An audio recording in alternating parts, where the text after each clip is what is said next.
Salam sejahtera di dalam kasih Tuhan kita Yesus Kristus. Senang sekali kita boleh kembali berjumpa bersama-sama untuk beribadah, mendengarkan sebagian dari kebenaran firman Tuhan. Bapak Ibu yang Tuhan Yesus kasihi, saya membaca kisah mengenai seorang CEO perusahaan restoran, chain restoran. Jadi waralaba dan banyak restorannya, namanya adalah Buffalo Wild Wings. Nama CEO ini adalah Sally Smith.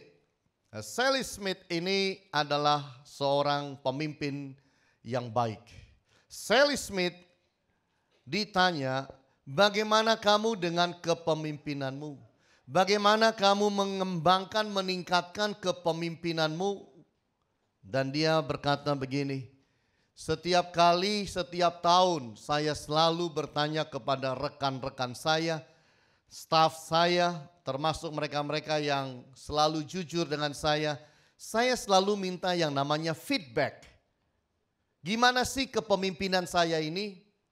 Menurut kamu saya ini harusnya seperti apa? Dan dari situlah dia mengembangkan kepemimpinan yang ada di dalam hidupnya. Bahkan di akhir tahun dikatakan dia selalu menjumpai orang-orang yang dekat dengan dia, yang dianggap sangat peduli dengan kepemimpinannya, yang jujur memberikan masukan. Dia selalu bertanya, berikan kepada saya 4 poin apa yang harus saya kerjakan di tahun yang akan datang. Saudara, dari sanalah dia kumpulkan ide-ide yang bagus bagaimana dia berkembang dalam kepemimpinan dan termasuk cara dia memimpin perusahaannya. Bapak Ibu yang Tuhan Yesus kasihi, sadar atau tidak sadar kita semua adalah pemimpin. Apakah kita memimpin dalam sebuah perusahaan? Apakah kita seorang profesional yang punya sebuah jabatan? Apakah kita presiden, direktur, CEO, manajer, siapapun kita? Semua kita adalah pemimpin. Saudara mungkin berkata, saya tidak punya yang namanya jabatan, posisi dalam sebuah perusahaan. Tetapi kita adalah orang-orang yang dari kecil selalu ada dalam sebuah kepemimpinan. Kita itu selalu saja iya aja sama babysitter kita. Berarti kita tunduk pada kepemimpinan babysitter. Di sekolah kita diajar oleh guru-guru kita, maka kita ada dalam kepemimpinan para guru. Di rumah kita ada di dalam kepemimpinan orang tua. Dalam satu grup, satu kelompok kita ada di dalam kepemimpinan seseorang mungkin. Dan itu semua Bapak Ibu memupuk kita menjadi seorang pemimpin bagaimanapun juga. Kalau tadi pagi saudara mandi, saudara sikat gigi, saudara pakai pakaian yang baik, maka saudara itu adalah seorang pemimpin. Saudara membawa diri saudara, saudara bisa diterima di sisi kiri, sisi kanan, saudara bisa betul-betul hidup ini kemudian mungkin juga memimpin kelompok-kelompok kecil yang tidak resmi Bapak Ibu. Seperti punya jabatan di perusahaan-perusahaan, engkau adalah pemimpin. Minimal kita ini Bapak Ibu memimpin diri sendiri. Kalau tidak memimpin kelompok-kelompok yang kecil atau mungkin sedikit lebih besar. Semua kita pemimpin. Coba bilang sama sebelahnya, Anda itu pemimpin loh. Biar di rumah Anda itu pemimpin loh. Semua kita ini pemimpin. Dan kita perlu belajar meningkatkan kepemimpinan kita masing-masing. Hari ini saya ingin bawa kita untuk belajar sebuah kepemimpinan yang saya sebut breakthrough leadership. Sebuah kepemimpinan yang membawa sebuah terobosan. Dan kita tidak jauh-jauh karena kita belajar dari Yesus Kristus. Bulan ini kita bersama-sama ada di dalam bulan yang punya tema Christ Leadership.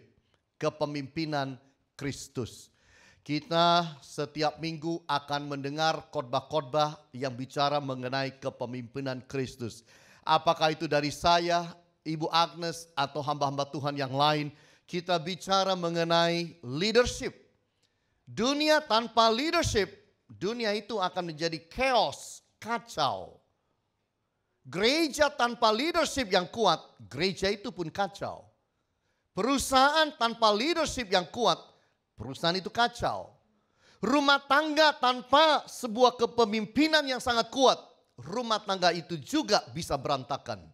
Jadi kalau kita bicara kepemimpinan, bukan masalah kepemimpinan di dalam dunia bisnis saja, tapi menyangkut segala aspek kehidupan kita. Oleh sebab itu kita mau belajar bersama-sama bagaimana kita bisa menguji dan memperkaya kepemimpinan kita lewat mempelajari kepemimpinan Tuhan Yesus Kristus. Nah Bapak Ibu, saya ingin bawa kita melihat di dalam Yohanes pasal yang keempat, karena dari situlah kita akan ambil kisah ketika Yesus berbicara dengan seorang wanita Samaria, wanita yang kedapatan mempunyai 5 suami. Yesus kemudian dari peristiwa itu kita bisa belajar kepemimpinan Yesus, dan itu baik buat saudara dan saya. Nah, apa yang kita bisa lihat dari kepemimpinan Yesus dalam dia berbicara dengan wanita Samaria yang punya 5 suami, yang kemudian Yesus itu bawa dia menjadi orang yang berubah dan bertobat. Apa yang bisa kita pelajari dari kepemimpinan Yesus dalam hal ini? Yang pertama, seize every good opportunity. Selalu belajar menangkap kesempatan-kesempatan yang baik dalam hidup. Orang kalau mau maju, orang kalau mau sukses, orang kalau mau berhasil dalam hidup, harus belajar menangkap yang namanya kesempatan. Setuju, boleh bilang amin. Di dalam dunia bisnis, dalam dunia apapun, dalam dunia rohani, yang namanya menangkap sebuah kesempatan yang baik itu sangat penting. Mari lihat dengan saya Yohanes 4 ayat 1 sampai ayatnya yang ke-8. Ketika Tuhan Yesus mengetahui bahwa orang-orang Farisi telah mendengar bahwa ia memperoleh dan membaptis murid lebih banyak daripada Yohanes, meskipun Yesus sendiri tidak membaptis melainkan murid-muridnya, ia pun meninggalkan Yudea dan kembali lagi ke Galilea. Ia harus melintasi daerah Samaria. Maka sampailah ia ke sebuah kota di Samaria yang bernama Sikar, dekat tanah yang diberikan Yakub dahulu kepada anaknya Yusuf. Di situ terdapat sumur Yakub. Yesus sangat letih oleh perjalanan, karena itu ia duduk di pinggir sumur itu. Hari kira-kira pukul 12. Maka datanglah seorang perempuan Samaria hendak menimba air. Kata Yesus kepadanya, "Berilah aku minum," sebab murid-muridnya telah pergi ke kota membeli makanan. Bapak Ibu, inilah satu kisah Yesus sedang melewati Samaria. Lalu Yesus dikatakan Alkitab capeknya luar biasa. Lalu duduk di pinggir sebuah sumur. Lalu datanglah seorang wanita untuk menimba air di siang hari bolong. Lalu Yesus mulai mengajak bicara wanita ini mengenai air sumur. Nah, di dalam acara atau di dalam situasi kejadian ini, kita mengerti setelah Yesus bicara mengenai air sumur, itu pembicaraannya berubah kepada air kehidupan yang membawa wanita ini kemudian diselamatkan. Saya ingin Bapak Ibu kita mengerti dan belajar dari Yesus bahwa Yesus selalu welcome kesempatan yang baik. Yesus selalu terbuka untuk sebuah kesempatan yang baik. Kesempatan yang baik tidak pernah dibuang oleh Yesus. Dia tidak pernah menunda-nunda kesempatan yang sangat baik yang ada di depan matanya. Memimpin, membawa seorang wanita yang tidak kenal kebenaran untuk kenal kebenaran. Dia tidak pernah menyepelekan wanita ini. Walaupun dia wanita Samaria, tapi dia ingin membawanya untuk kenal kebenaran. Itulah Yesus. Meskipun Alkitab mencatat Yesus sangat capek. Bukan hanya capek, lapar luar biasa. Sehingga 12 murid pergi cari roti. Yesus istirahat duduk di pinggir daripada perigi daripada sumur itu. Menanti murid-muridnya datang. Tapi begitu dilihat ada sebuah kesempatan baik. membawa seseorang untuk kenal kebenaran, tidak pernah Yesus buang kesempatan ini. Di sini Bapak Ibu kita harus belajar, kalau ada kesempatan yang baik, jangan pernah diizinkan lewat. Kadang-kadang berkat itu memang tidak ditaruh di pangkuan kita. Tuhan sengaja membiarkan sebuah berkat itu lewat berupa sebuah kesempatan di depan wajah kita, depan hidung kita. Tinggal kitanya mau ambil, raih itu atau tidak. Oleh sebab itu kita harus hati-hati terhadap setiap kesempatan-kesempatan. Berapa banyak bisnismen di sini yang kalau saya bicara kesempatan, Anda mungkin ingat kesempatan-kesempatan yang terlewatkan dalam hidup ini, yang tidak saudara pegang dan tidak saudara raih, dan saudara berkata, aduh sayang banget saya dulu tidak lakukan itu.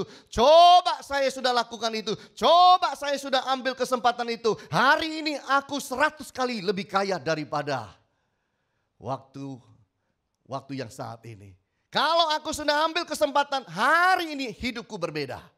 Berapa banyak kita menyesal karena kesempatan yang tidak pernah kita ambil di dalam hidup ini. Itu sebabnya kita tidak boleh buang-buang kesempatan. Bapak Ibu, pentingnya sebuah kesempatan emas itu apa? Karena ada orang bilang begini kan, kesempatan emas tidak pernah lewat 2 kali. Hanya 1 kali di dalam hidup kita. Tinggal yes or no. Begitu dia lewat, kita akan menyesal 1000 kali kalau kita tidak ambil itu. Kesempatan emas itu penting. Kesempatan emas bisa menjadi stepping stone, batu loncatan di dalam hidup. Kalau saudara mempelajari mengenai beberapa penyanyi top yang ada di dunia ini, termasuk Mariah Carey. Kenapa dia menjadi selebriti, penyanyi top dunia, taraf internasional, kaya luar biasa? Dulunya dia adalah penyanyi di gereja. Tapi waktu dia dikasih kesempatan untuk menyanyi, dia menyanyi dengan baik. Lalu satu hari duduklah di dalam gereja itu seseorang produser musik yang dengar dia, suaranya kok enak.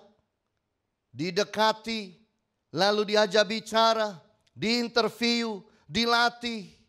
Lalu kemudian diorbitkan. Jadilah orang yang sangat terkenal seperti sekarang. Bagaimana kalau dahulu Mariah Carey bilang begini, saya gak mau. Hilang kesempatan itu seumur hidup. Kesempatan emas, kita harus hati-hati. Kadang-kadang sesuatu pembicaraan kecil itu bisa menjadi sesuatu kesempatan emas bagi kita. Kesempatan emas bisa menjadi awal sebuah sejarah yang baru dalam hidup kita. Berapa banyak kita yang sukses? Coba pikir-pikir kembali. Kenapa bisa sukses? Apa yang menjadi kesempatan emas 10 tahun lalu, 15 tahun lalu, 20 tahun lalu. Sehingga engkau raih kesempatan emas itu. Hari ini engkau sedang ada di puncak kesuksesan. Kesempatan emas bisa mengubahkan hidup kita. Bisa mengubahkan hidup banyak orang lain. Bisa mengubahkan nasib bangsa dan negara kita. Martin Luther King berkata, I have a dream. Saya punya mimpi. Dia hidup di dalam satu situasi di mana orang kulit putih dibedakan dari orang kulit hitam. Apa-apa beda semua. Salon untuk potong rambut orang kulit putih dibedakan dengan orang kulit hitam. Restoran dibedakan untuk orang kulit putih dan kulit hitam. Naik tram dibedakan, yang putih duduk depan, yang hitam berdiri di belakang. Toilet pun dibedakan. Toilet orang kulit putih dan orang kulit hitam. Tapi seseorang Martin Luther King berkata, I have a dream. Bahwa yang namanya rasialis, diskriminasi, perbedaan antara hitam dan putih itu akan dihapus dan hilang. Apa yang dia mimpikan begitu lama dalam zamannya, hari ini menjadi kenyataan. Amerika menjadi sebuah bangsa dan negara yang tidak membedakan hitam dan putih. Lihat siapa yang pimpin dan menjadi presidennya pada saat ini di Amerika Serikat. Bapak Ibu yang Tuhan Yesus kasihi, jangan pernah buang yang namanya kesempatan emas. Lakukan yang terbaik untuk sebuah kesempatan yang baik. Meskipun mungkin Anda itu seorang diri saja. Yesus ketika lihat wanita ini sedang ambil air, tidak pernah dibuang kesempatan. Ditangani perempuan ini walaupun sendirian, tanpa murid-murid. Walaupun dia sangat capek, ditangani. Kita melihat, meskipun tidak ada yang support, Yesus jalan sendiri. Berapa banyak saudara lihat kesempatan yang sangat indah, kesempatan yang baik, kesempatan emas. Tapi karena engkau tidak punya support, tidak berani melangkah, tidak berani maju. Karena engkau berkata, loh aku kok sendirian. Yesus beri contoh, kalau ada kesempatan emas, biarpun tidak ada support, go, raih, jalani. Amin Bapak Ibu. Kita melihat walaupun sebuah kesempatan yang sangat kecil, tapi kalau itu kesempatan yang baik, tangkap. Yesus lihat wanita ini, kesempatan yang baik. Kecil sih, siapa dia? Kecil. Tapi yang kecil ini ditangkap oleh Yesus. Kalau saudara baca Yohanes 4, saudara tahu setelah yang kecil ini, yang kecil jadi besar. Karena separuh lebih dari kota itu diselamatkan pada akhirnya.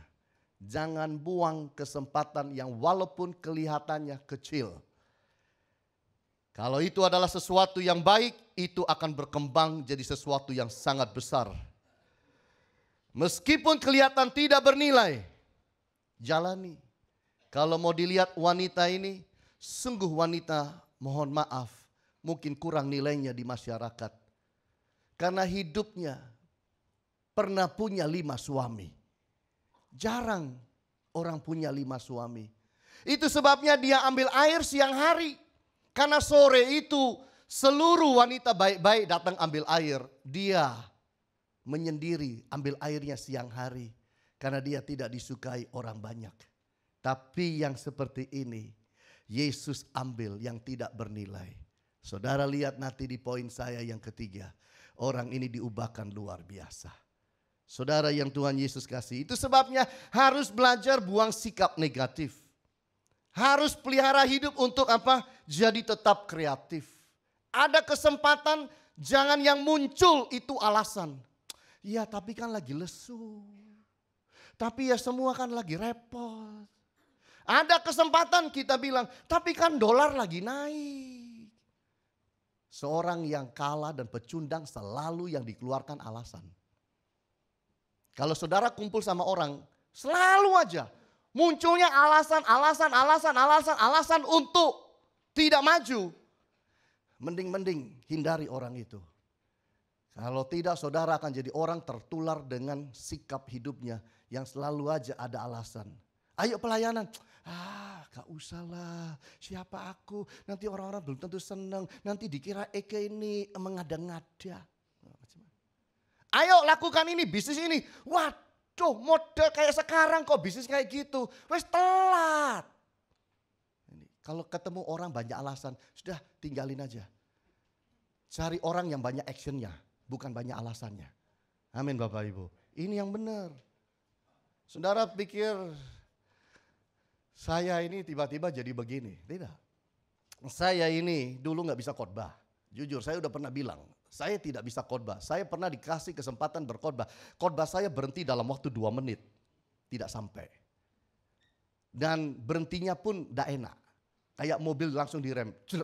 Begitu. Kenapa? Karena saya gak bisa bicara. Saya bilang begini, sudah ya habis.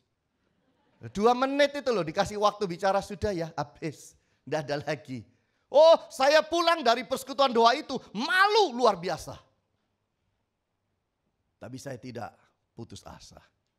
Ketika saya pelayanan ke Jerman 1 tahun lebih, 1,5 tahun ikut seorang hamba Tuhan, saya itu cuma bisa main gitar, nggak bisa ngapa-ngapain. Bawa renungan itu hampir nggak pernah, tapi hampir nggak pernah. Ingat pun sudah lupa. Tapi yang saya ingat, saya itu cuma orang yang bawa gitar dan nyanyi. Jadi kalau ada persekutuan doa, saya yang mimpin nyanyi, saya mimpin menyembah, itu aja saya. Sampai pada satu titik kemudian timbul sebuah kehausan, kerinduan untuk saya sekolah Alkitab. Saya pernah jumpa dengan seseorang di Surabaya yang kemudian memberitahukan saya, Hani mau sekolah ke Amerika, sekolah Alkitab. Itu. Jadi ketika itu saya pulang ke Indonesia, saya ketemu orangnya. Dan dia bilang, benar Hani mau sekolah Amerika, ambil sekolah Alkitab. Benar om, bicaranya bukan di kantor, bicaranya di toko buku. Lagi santai-santai ngurusi buku dia, saya datang bicara, cuman itu. Iya saya mau sekolah Alkitab, saya minta ayah saya bantu uruskan supaya saya bisa sekolah Alkitab ke Amerika. Dan diuruskan, disitulah saya pergi dan sekolah, pulang bawa gelar. Kemudian ya jalan terus singkat cerita sampai sekarang. Sekolah terus gak selesai-selesai. Ya kan, nah Bapak Ibu. Sebuah tawaran yang diucapkan dengan santai. Hani mau sekolah Alkitab ke Amerika. Tawaran yang kecil dan kelihatannya biasa-biasa itu saya tangkap. Ditambah dengan sebuah gelitik hati untuk saya memang pergi dan sekolah. Itu membawa satu perubahan. Kesempatan emas tidak pernah 2 kali Bapak Ibu. Amin. Hati-hati dalam hidup ini. Kalau saudara minta berkat, lalu Tuhan itu bawa sebuah kesempatan emas di depan hidungmu, engkau tidak tangkap. Lalu telepon berbunyi. Kalau kesempatan emas lewat kita tidak tangkap, jangan salahkan Tuhan kenapa Tuhan tidak berkati saya. Tuhan bilang, aku sudah kirim berkat untuk kau tangkap. Apa yang kau tunggu? Engkau tunggu kesempatan itu ada di pangkuanmu. Kadang-kadang Tuhan hanya kirim kesempatan emas. Tuhan mau lihat kita. Yes or no untuk ambil. Berapa banyak kita bilang, Tuhan tolong Tuhan beri aku mangga, beri aku mangga. Tuhan bilang, nak kamu berdiri di sebelah pohon, naik sendiri ke pohon itu. Ambil mangganya. Itu adalah orang-orang yang mengerti bagaimana menangkap peluang. Menangkap yang namanya apa Bapak Ibu? Yang namanya kesempatan di dalam hidup ini. Bapak Ibu tahu sekarang ini lagi yang terkenal itu perusahaan apa? Gojek. Ya, Gojek lagi terkenal sekarang ini. Kalau saudara tahu mengenai Gojek, didirikan tahun 2011. Dan saya dengar-dengar Gojek itu adalah hasil ramuan, rancangan seseorang yang sekolahnya di Harvard University. Itu yang saya dengar. True or false, I don't know. CEO-nya namanya Nadiem Makarim. Perusahaan Gojek ini kabarnya didirikan, salah satu investornya namanya adalah Arthur Benjamin. Dan masih ada yang lain, total daripada modal yang dikeluarkan adalah 2 juta US dollar lebih. Untuk membuat perusahaan Gojek. Melatih orang-orang, lalu mengerti mengenai aplikasi, ngerti nyetir yang benar, dan dikasih modal, kemudian kerja. Tapi saya ingin saudara mengerti, dari mana muncul ide perusahaan Gojek yang sekarang dipersiapkan untuk go public beberapa tahun yang akan datang. Saudara tahu dari mana? Itu lahir daripada seseorang yang ketika dia lihat kemacetan Jakarta, dia tidak mau menjadi orang-orang yang cuma hidup dan komplain. Jakarta macet, aduh macet. Jakarta itu memang super macet, Surabaya pun juga sudah. Tapi memang Jakarta sangat macet Bapak Ibu. Saya kalau kemana-mana sekarang 2,5 jam, 3 jam baru sampai. Kalau saya di Jakarta. Itu saya tertidur bangun belum sampai. Tertidur lagi bangun belum sampai. Tertidur lagi bangun belum sampai. 3 kali tertidur, 3 kali bangun tidak sampai. Kalau di Surabaya tertidur, bangun, sudah sampai. Itu bedanya Surabaya dan Jakarta. Jadi Gojek ini adalah perusahaan yang lahir ketika seseorang melihat peluang kemacetan yang ada di Jakarta. Dia lihat peluang, dia tangkap peluang. Amin Bapak Ibu. Manyar Kertoharjo di kota Surabaya ini. Harga tanah sekarang berapa? 40 juta. Di rayanya 1 meter. Tahu dulu harganya berapa? Saya dengar-dengar kalau nggak salah di bawah 10.000 rupiah. Karena itu rawa. Orang lihat rawa. Lalu dia lihat kesempatan. Saudara mau maju dalam hidup, jangan pernah buang kesempatan yang indah lewat di depan saudara. Supaya jangan engkau menyesal seumur hidupmu. Amin. Berdoa dan minta Tuhan, Tuhan tolong saya. Supaya kalau ada kesempatan emas, saya tahu, saya lihat, saya berani ambil dan raih di dalam hidup ini. Amin Bapak Ibu. Itu yang kita lihat dari Yesus. Yesus bisa saja biarkan wanita itu ambil air setengah jam timba-timba. Kemudian wanita itu pulang dan masuk ke kotanya. Bisa. Tapi Yesus tidak pernah buang kesempatan emas untuk membawa orang datang mendekat kepada Kristus. Luar biasa. Kepada kebenaran. Kepada Allah. Yang kedua kita mau lihat bersama-sama. Strategi Yesus. Kepemimpinan Yesus. Yang ketika kita bicara breakthrough leadership. Yesus pakai apa yang saya sebut out of the box strategy. Strategi di luar kotak. Di luar kotak kepala kita ini. Strategi out of the box dalam dunia kepemimpinan itu memang ada. Nah, coba saya ingin kita lihat dahulu ayat-ayatnya. Ayat 13 sampai 18.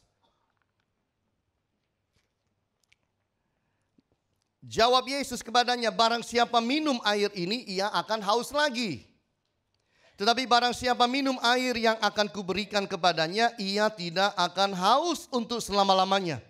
Sebaliknya air yang akan kuberikan kepadanya akan menjadi mata air di dalam dirinya yang terus-menerus memancar sampai kepada hidup yang kekal. Kata perempuan itu kepadanya, Tuhan, berikanlah aku air itu supaya aku tidak haus dan tidak usah datang lagi ke sini untuk menimba air.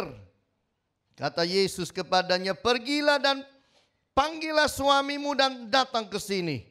Kata perempuan itu, aku tidak mempunyai suami. Kata Yesus kepadanya, tepat katamu bahwa engkau tidak mempunyai suami sebab engkau sudah mempunyai berapa banyak Bapak Ibu? 5 suami dan yang ada sekarang padamu bukanlah suamimu. Dalam hal ini engkau berkata benar. Ayat 19 katakan, kata perempuan itu kepadanya, Tuhan nyata sekarang padaku bahwa engkau seorang nabi. Out of the box. Itu yang terjadi dalam kisah Yesus dan wanita Samaria ini. Definisi out of the box itu apa? Out of the box itu adalah melakukan sesuatu dengan perspektif yang berbeda.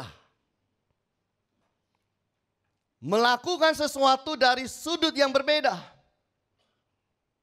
Atau dengan kata lain, pendekatan terhadap masalah dengan cara yang baru.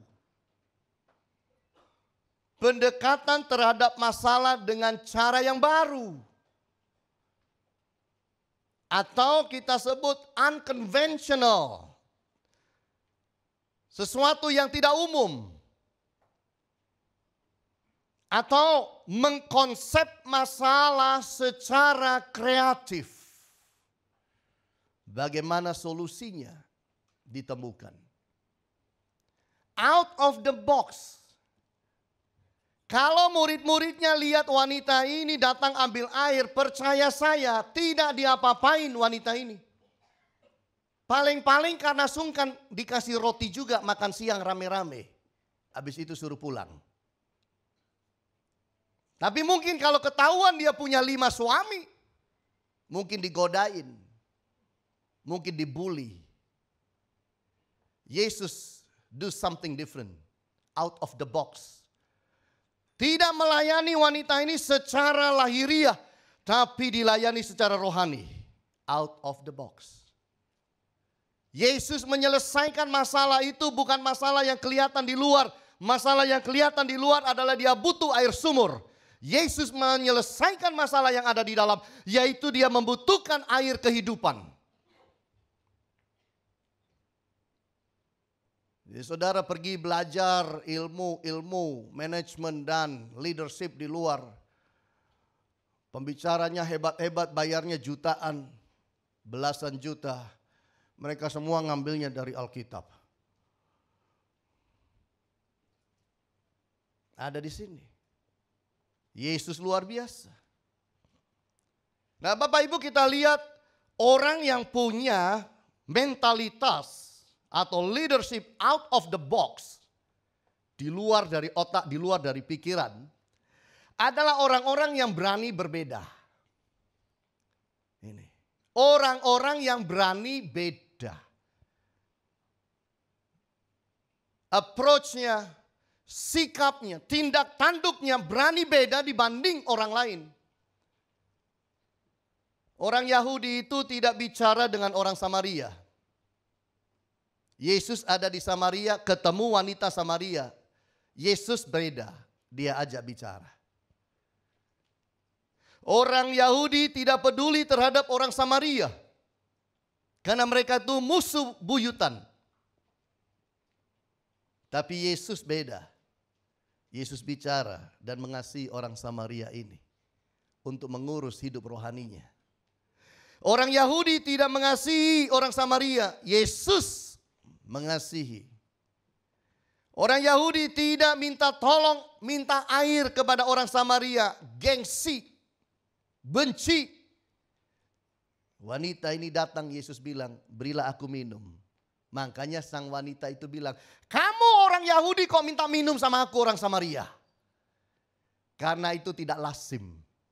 Tidak lazim karena Yesus memakai pendekatan out of the box strategy. Orang yang berhasil di dalam dunia ini seringkali cara berpikirnya beda sama kita. Betul nggak Bapak Ibu? Seringkali beda. Seringkali dia berpikir, dia lakukan sesuatu, pendekatan, dia lakukan sebuah approach yang kita nggak mikir. Sudah jadi baru kita mikir, ciamik ya dia itu ternyata. Tuh. Tapi kita sudah ketinggalan, dia udah di depan Bapak Ibu. Ini. Saya buka-buka Facebook itu suka Bapak Ibu. Kenapa? Facebook itu kadang-kadang memberikan inspirasi. Kalau saudara lihat orang potong apel gimana? Apel pegang tangan kiri, pisau tangan kanan, puter. Saya lihat di Facebook, ada alatnya, apel ditaruh, plek, dipencet, muter sendiri. Bisa motong apel, hebat kan? Nih. Orang-orang yang punya out of the box strategy selalu bisa menghasilkan sesuatu yang orang-orang biasa tidak hasilkan. Ini sesuatu yang sangat indah. Saya baru-baru ini melihat seorang wanita menyanyi. Seorang wanita China menyanyi. Apa sih wanita China menyanyi? Udah banyak wanita China menyanyi. Kalau mau bicara suara, udah banyak. Tapi dia lakukan sesuatu yang beda. Pakai baju wanita, tampil feminin. Waktu nyanyi keluar suara laki-laki. Laki-laki asli tulen. Sampai mungkin dicari ininya nih. Ada nggak itu benjolannya laki-laki di sini?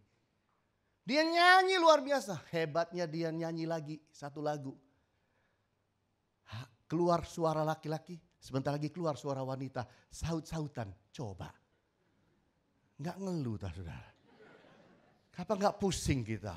Tapi inilah out of the box. Gimana caranya? Di antara sekian juta penyanyi dunia, nama saya bisa ada di atas.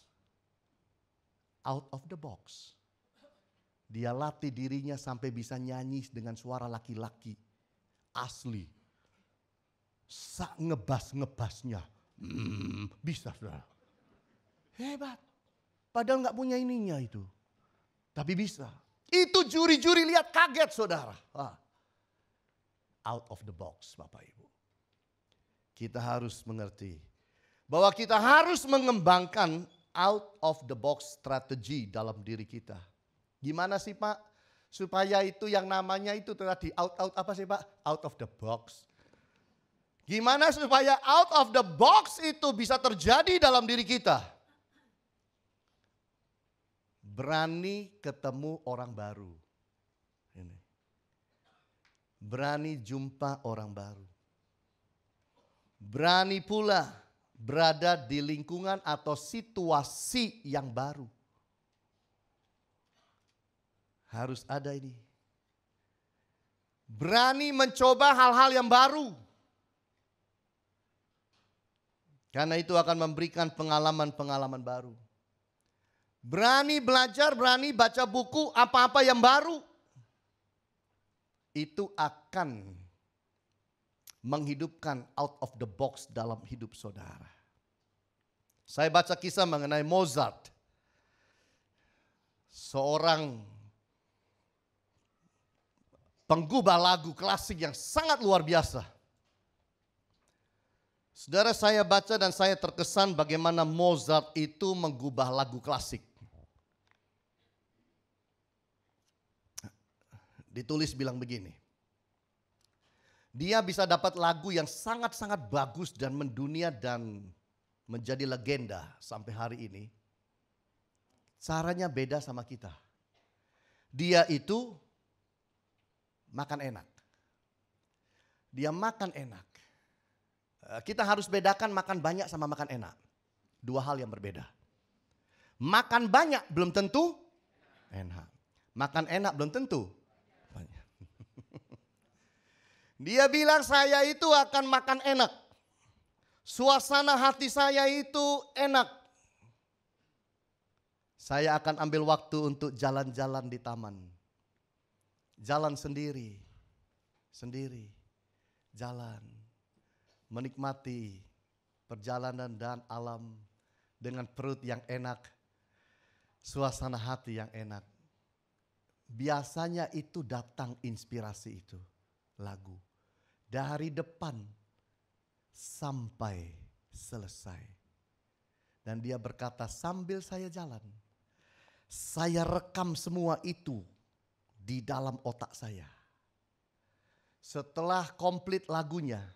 Saya berjalan pulang. Lalu saya ambil kertas. Lalu semua itu. Dari pertama sampai akhir saya tulis. Tuangkan jadi lagu. Dan itu sudah komplit.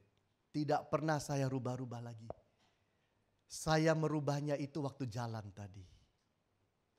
Out of the box. Berapa banyak kita bikin lagu duduk di piano.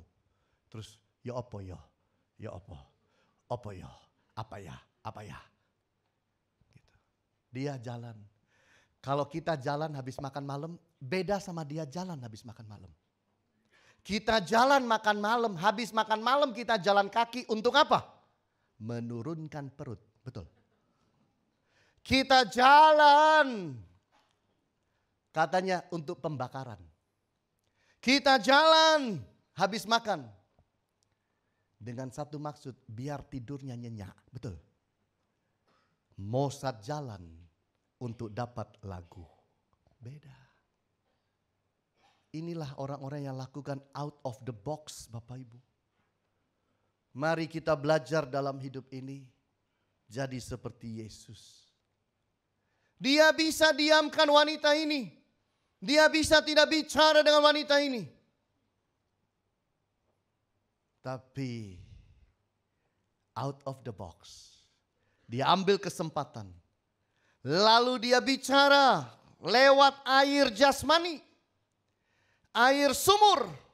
Lalu kemudian diarahkan kepada air kehidupan. Awalnya Yesus yang minta air. Di tengah jalan dalam pembacaan kita. Apa yang terjadi? Wanita itu yang minta, Tuhan berikan aku air itu supaya aku tidak haus dan tidak perlu datang lagi ke sini untuk menimba. Saudara lihat. Luar biasa Yesus itu. Yesus itu tahu siapa ini. Tahu nggak Yesus dia punya 5 suami? Tahu, buktinya ditanya. Bawa datang suamimu ke sini. Nggak punya Yesus. Benar, nggak punya. Karena kamu punyanya 5. Oh, tahu. Yesus tidak bully dia. Yesus tidak hina dia. Yesus tidak menyalahkan macam-macam sama dia. Tidak. Hebat. Coba kalau kita ketemu orang punya 5 suami. Gimana? Aduh Ci, dosa. Tak kasih tahu. Dosa. Neraka. Kak. Tahu. Hi, ojo lu cici. Dosa. Terus begitu. Nggak bertobat. Yesus tidak kan? Dia pelan. Sampai wanita itu pergi bisa kembali. Hebat kan? Luar biasa. Ya mungkin awalnya wanita ini salah berpikir mengenai Yesus. Yesus minta air minum. Minta minum. Maunya apa nih orang ini? Mulai nih, ngeswek nih. Mungkin dia pikir begitu. Tapi terakhir dia bilang, sekarang aku tahu bahwa sungguh engkau adalah seorang nabi.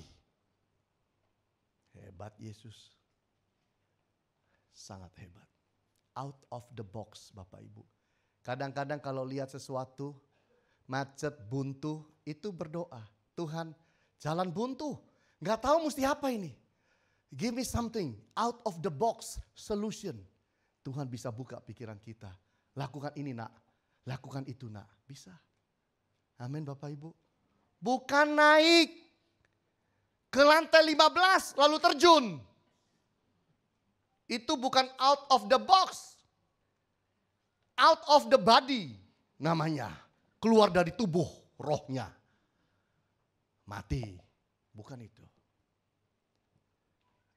Mari sekarang lihat bagian yang ketiga. Breakthrough leadership dari Yesus mengajarkan the key person hunter. Yesus adalah orang yang sangat luar biasa, jago rekrut. Yesus, tidak ada yang bisa mengalahkan Yesus dalam merekrut manusia dalam dunia ini. Nanti kita lihat, sekarang kita baca ayatnya. Ayat 28.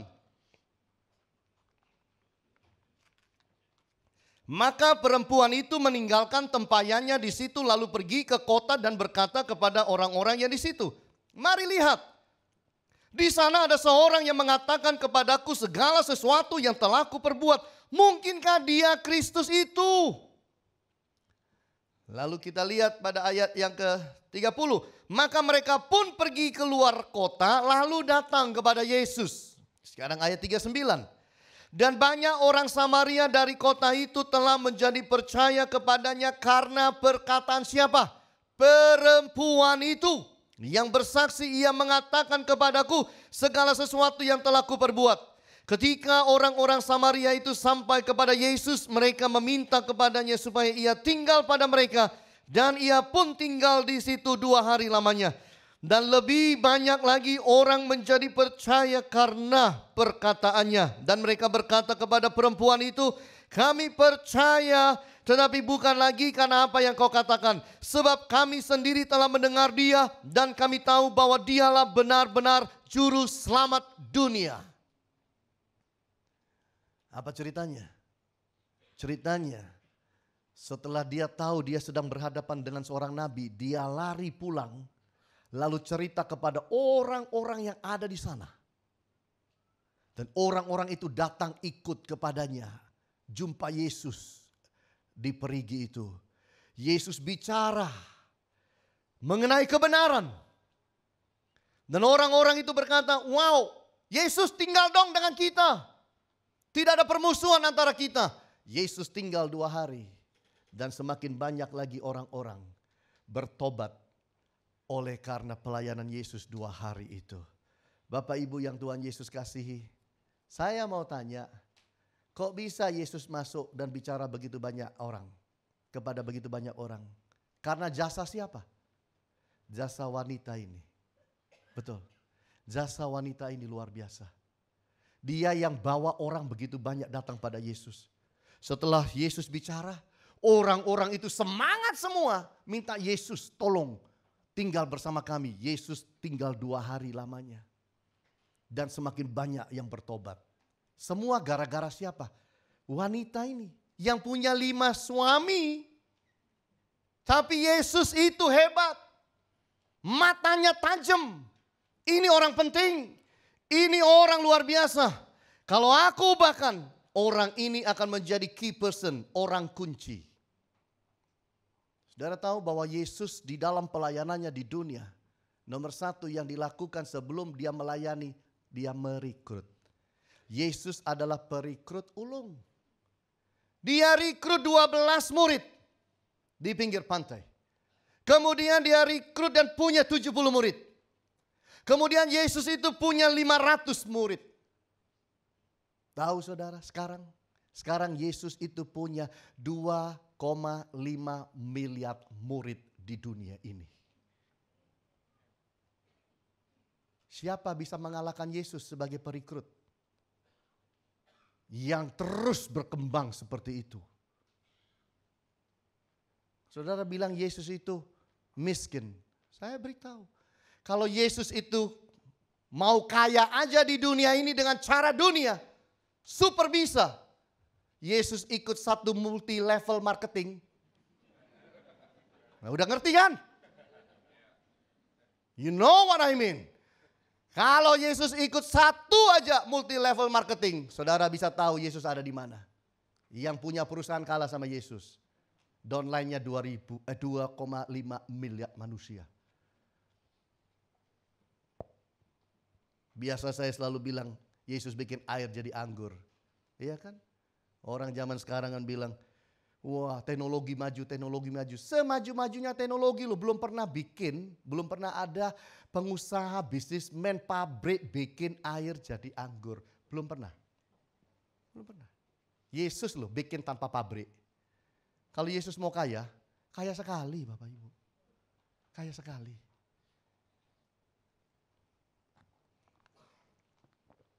Manfaat seorang key person itu apa?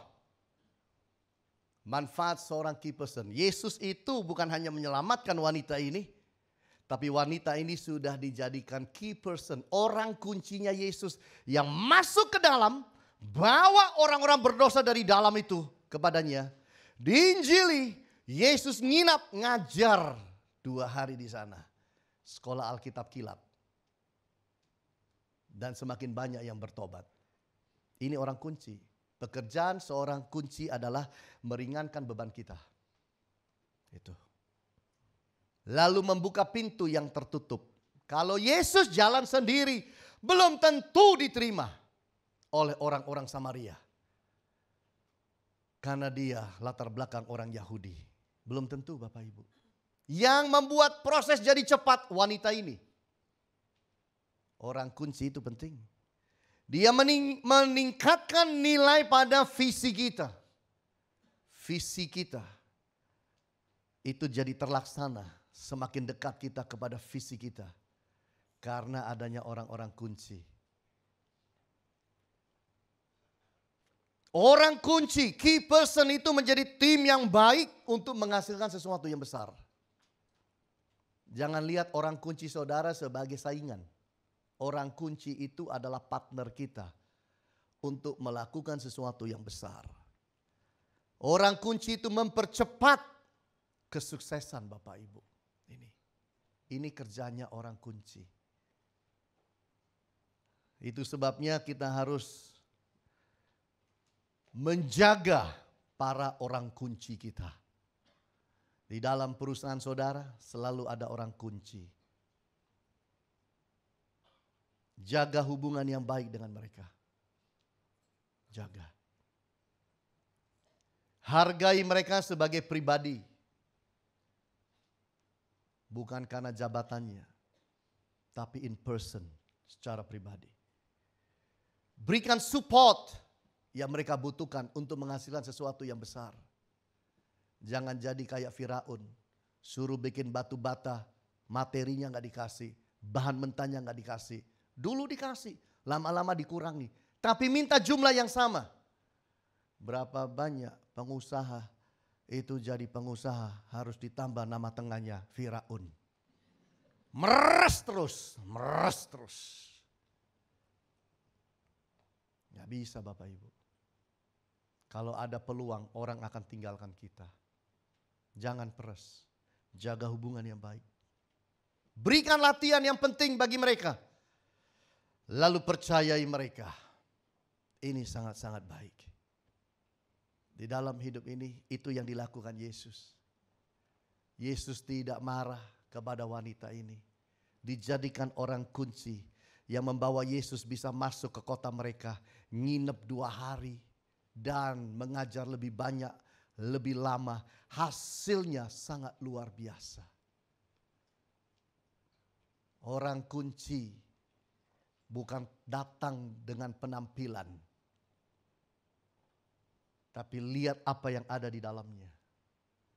Lihat potensi yang dimiliki. And do something. Jadikan sahabat. Jadikan kawan. Jadikan tim. Untuk kita lakukan sesuatu yang besar. Perusahaan saudara butuh orang kunci. Kalau saudara tidak jaga orang kuncimu, ada perusahaan lain yang kepingin orang kuncimu. Hati-hati. Melatih seorang kunci tidak cukup 10 tahun. Biayanya banyak sekali. Makanya kalau ada kasih dan sayangi. Murid-murid apa yang didapat? Murid-murid hanya dalam kejadian ini. Yohanes 4, murid-murid hanya dapat roti. Yesus dapat jiwa begitu banyak. Karena Yesus tahu bagaimana ambil kesempatan, pakai kesempatan itu. Yesus tahu bagaimana melakukan out of the box approach. Sehingga wanita ini kemudian menjadi key person. Orang kunci yang membawa kerajaan sorga masuk ke Samaria. Dan mereka diselamatkan. Saya berharap kita belajar ini. Simpan dalam hati kita. Minimal kalau ada kesempatan. Jangan pernah dilewatkan. Selama kesempatan itu baik. Tidak mengandung dosa. Tidak bertentangan dengan firman. Selama kesempatan itu mendatangkan segala kebaikan buat kita. Dan bagi sesama. Raih itu. Jalani. Engkau akan menjadi orang yang sukses. Dan kesuksesanmu akan memuliakan Tuhan. Tuhan Yesus berkati. Haleluya. Amin.